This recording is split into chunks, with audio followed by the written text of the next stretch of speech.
తల్లి మీద ప్రేమతో అక్షయ్ ఎక్కడ పగని వంట పట్టించుకొని మీ మీద శత్రుత్వం పెంచుకుంటాడేమోనని భయంగా ఉందన్నయ్య.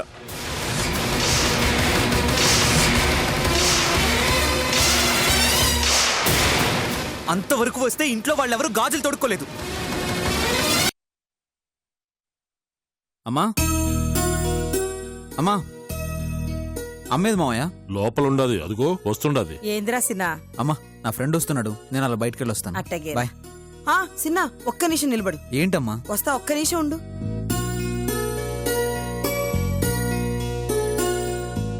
తీసుకోరా. ఎందుకమ్మా? ఉండనీరా, స్నేహితుల కాడికి పోతుండానన్నావు కదా, ఖర్చులకు పనికొస్తాయి. మొహాట పడకరా, ఇది నీ ఇల్లు. నీ ఇష్టం వచ్చినట్టుగా ఉండొచ్చు, నీ ఇష్టం వచ్చినంత డబ్బు ఖర్చు పెట్టచ్చు. ఇక్కడ నీకు అడ్డు చెప్పేవాళ్ళు ఎవ్వరూ లేరు. తీసుకోలుడు, నువ్వు ఆనందంగా ఉంటేనే మీ అమ్మ సంతోషపడతాది. ఇన్నాళ్ళు నీ ముద్దు ముచ్చట్లు ఎట్టాగూ చూడలేకపోయినాది. ఇప్పుడు నీ సరదాలు తీర్చైనా సంబరపడినే. తీసుకోరా సిన్నా.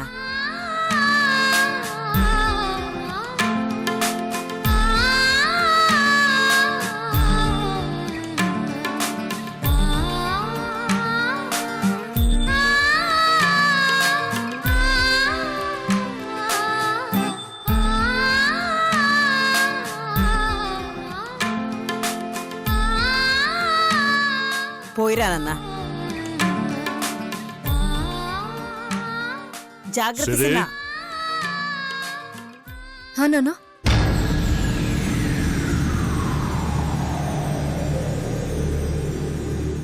యాడికి పోతున్నావమ్మా? ఫ్రెండ్ని కలవడానికి వెళ్తున్నాను నాన్న. ప్రాజెక్ట్ వర్క్ గురించి మాట్లాడాలి. అట్టాగా, బావ కూడా బయటికే పోతున్నాడు. ఇద్దరు కలిసిపోయారండి.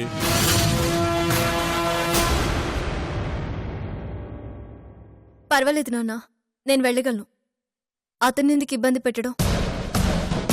అరే, ఇందులో ఇబ్బంది ఉంది సిరి. వాడు కూడా బయటకే కదా పోతుండాడు. పోతూ పోతూ నిన్ను దింపేసిపోతాడు. ఇద్దరు కలిసేలండి, మాట్లాడుకుంటూ పోవచ్చు.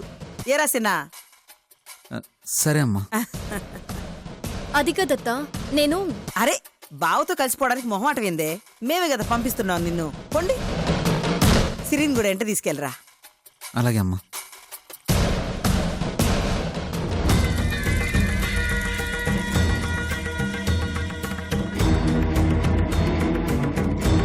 రే రాజు, అమ్మా. పిల్లలు బయటికి పోతుండారు, ఎందుకైనా మంచిది మళ్ళీ గాని తీసుకుని వెంట పో. అట్నే అమ్మా. జాగ్రత్త నాన్న.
ఏంటో నడపడం, సరిగా నడుపు.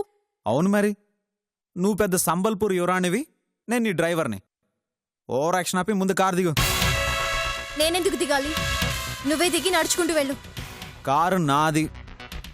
కావచ్చు, కానీ మా నాన్న నీతో నన్ను డ్రాప్ చేసి వెళ్ళమని చెప్పాడు. కారులో నుంచి దింపడాన్నే డ్రాప్ చేయడం అంటారు బేబీ. దిగు బేబీ.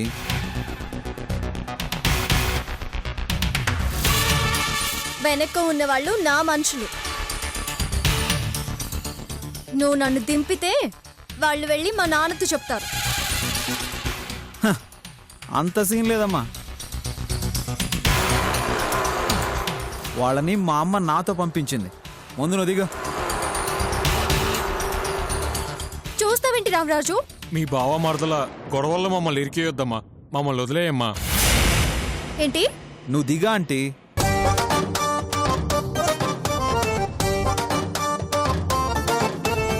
నేను దిగను.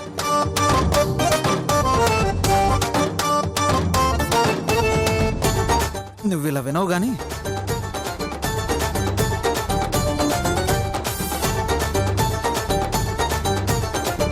దిగో. ఏయ్, దిగమంటుంటే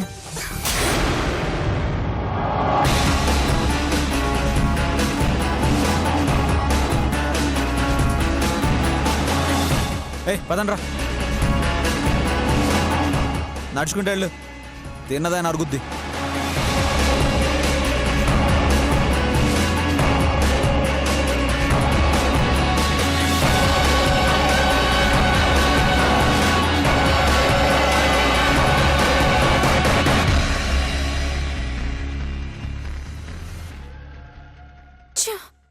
వేస్ట్ ఫెలో.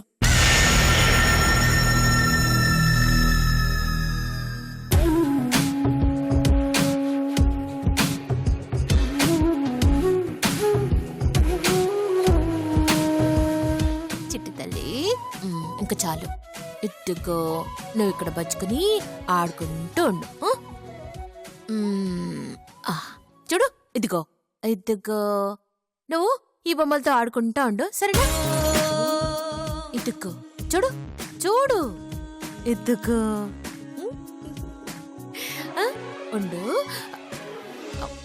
ఇటు చూడు, వదులు వద్దులు తల్లి. నీతో ఇట్ట ఆడుకుంటా కూర్చుంటే వంట ఎప్పుడు చేయాలా? ఆలస్యం అయితే మళ్ళీ ఆ రాక్షసులు అరుస్తారు. నువ్వు కాసేపు ఆడుకో, ఈ బొమ్మలతో ఆడుకుంటా ఉండే. ఇదిగో చూడు, బచ్చుకో. ఇదిగో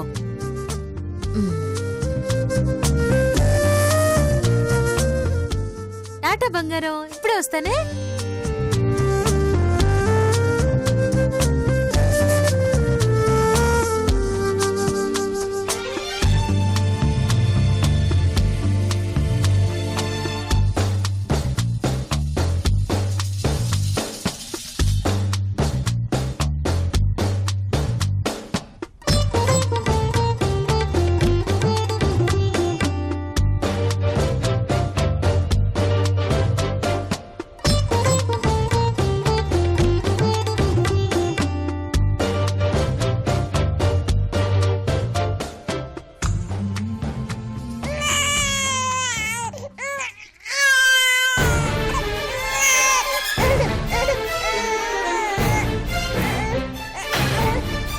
యాదవ సంత.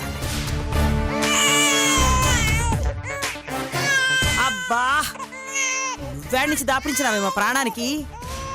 ఛ!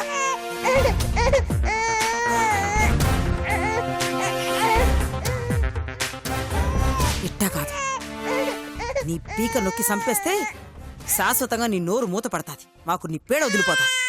ఉండి నీ పని చెప్తా.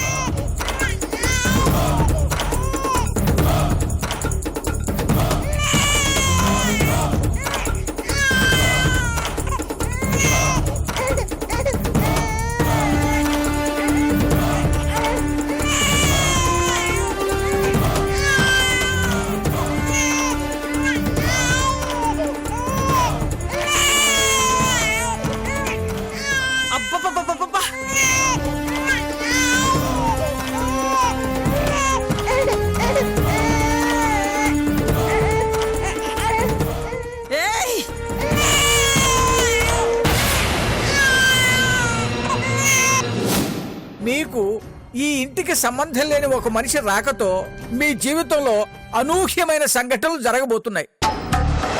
ఇంటికి సంబంధం లేని మనిషి అంటే ఎవరున్నారు? ఈ పాపే కదా.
ఇంద్రాణి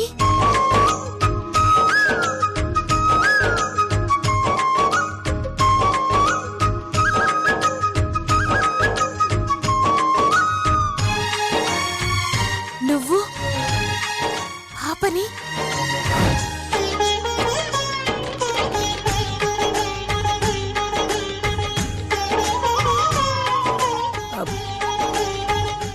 అవును ఎత్తుకున్నాను. అయితే ఏంది ఇప్పుడు? నువ్వేమో పాపని గదిలో ఒంటరిగా వదిలేసి ఏడుకోపోయినావు.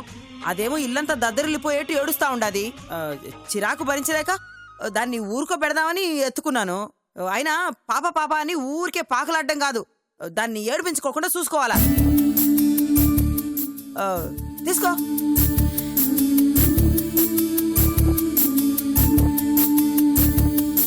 వద్దు నన్ను కోరుకో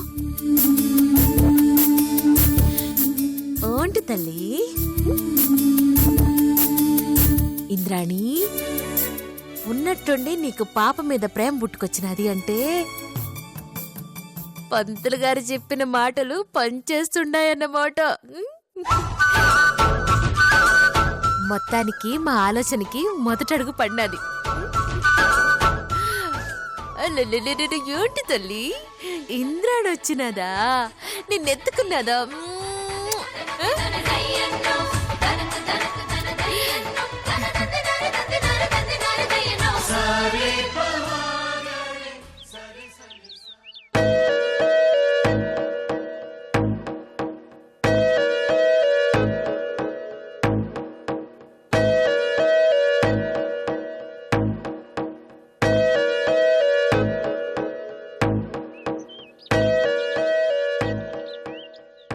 hi Sanju. Hi Siri. Sorry Sanju, late అయింది. It's okay, no problem. కానీ నాకు ప్రాబ్లం స్టార్ట్ అయింది సంజు. ఏమైంది? ఆ అక్షయ్ గడ్ ఎవరూ కాదు సంజు, మా అత్త కొడుకు. ఇప్పుడు ఇంట్లోనే చేరాడు. తెలుసు.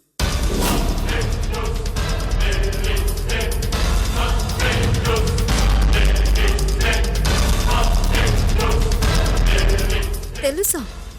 అదే ఆ రోజు నేను అక్షయ్తో గొడవ పడ్డానికి వెళ్ళినప్పుడు నన్ను అడ్డుకుంది మీ మావయ్య గారే కదా సిరి. ఓహో అవును కదా. ఈ గొడవల్లో పడి నేను ఆ విషయమే మర్చిపోయాను. అవును, ఆ రోజు ఏం జరిగింది?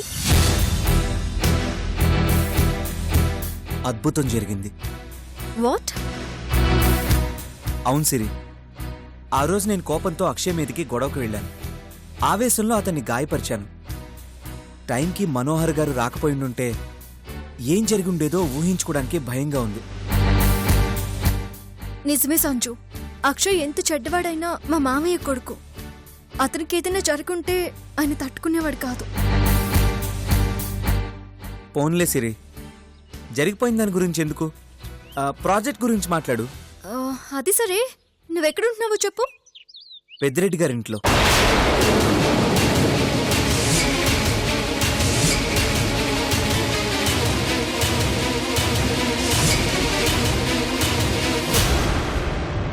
మీ పెద్ద మావయ్య ఇంట్లో.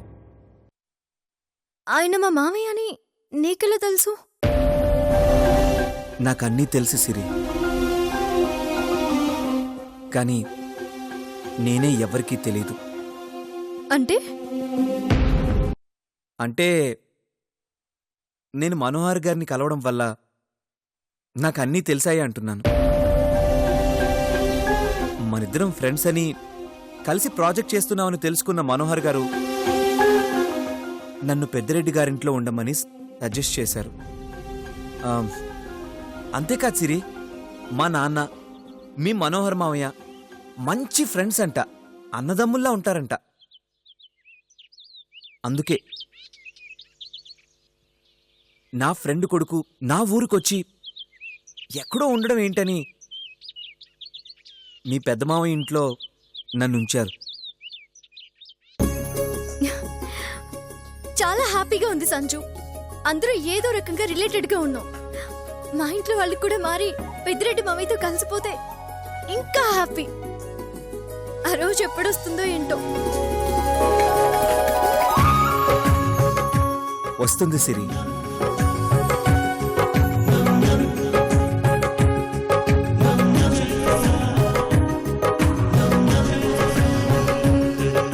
ఒప్పుకున్నావుగా 2 కుటుంబాలని కలపాలని. కలుపుతాం. I'm confident. Thank you Sanju. చూసావా, మనం చేయాలనుకున్న ప్రాజెక్ట్ తెలియకుండా మనం ఉంటున్న మనుషుల మధ్య ఉంది. అవును సంజు, ఈ 2 ఫ్యామిలీస్ లో ఉన్న పగని దూరం చేయగలిగితే మనం సక్సెస్ అయినట్టే. కానీ వీళ్ళని డీల్ చేయడం చాలా టఫ్ గా ఉంది. పెద్దిరెడ్డి మామి వైపు నుంచి ప్రాబ్లం లేదు. ప్రాబ్లం అంతా ఇంద్రాణి అత్త వల్లే. తను మారితే తప్ప ఈ సిచ్యువేషన్స్ మారవు. మారుతుంది సిరి. మనం నమ్మిన సిద్ధాంతం ఆవిడ్ని మారుస్తుంది.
మావా ఈ getup అదిరింద్రా.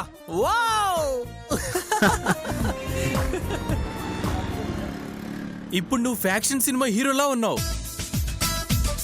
White and white dress, goggles, మెడలో పులిగోరు, వెనకాల బ్యాచ్, కారులో కత్తుల బాంబులు ఉన్నాయా లేవా? అన్నీ ఉన్నాయిరా. మామా అమ్మేలా ఉందిరా? దేవతలా ఉందిరా. ఇన్నాళ్ళు పడ్డ నరకం అమ్మని చూసిన మరుక్షణం మాయమైపోయిందిరా. పదరా, అమ్మని చూపిస్తాను. పద.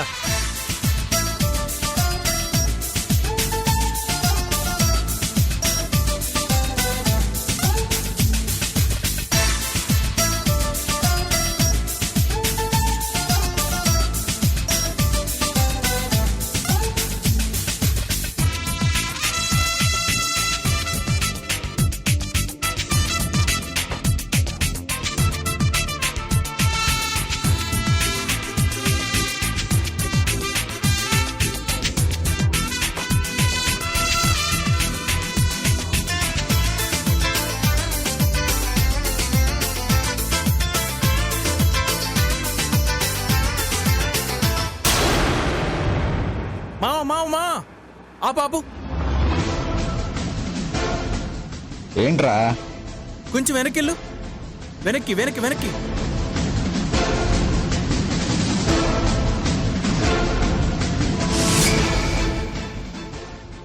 మామ సంజయ్ గాడ్రా.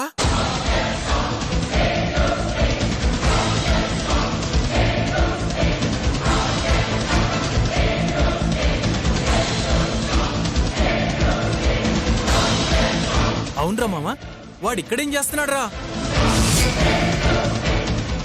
నన్ను కొట్టి నా ఊర్లోనే ధైర్యంగా తిరుగుతున్నాడు రా. చెప్తా వాడి పని.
Thank you.